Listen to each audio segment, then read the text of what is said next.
It's true, I promise. I have to answer that. I'm so sorry.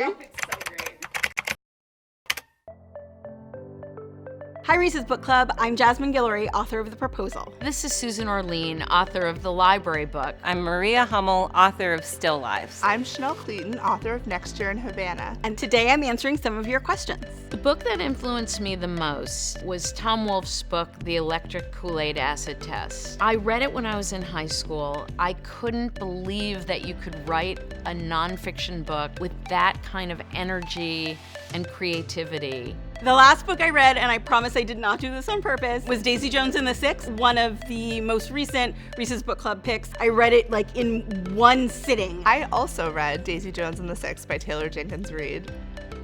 A Place for Us by Fatima Farhan Mirza. James Baldwin's Notes of a Native Son.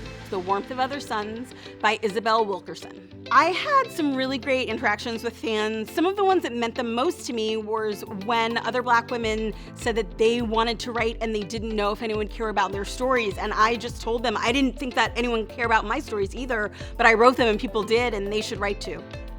I continue to think about the lives of my characters all the time after I finish the books years later. Yes, they really stick with me long after I finish the book. Anne Bradstreet would be interesting because she's one of the first American women writers, but then I thought eating in Puritan New England would be really terrible. My other choice would be a California fusion restaurant with Margaret Atwood.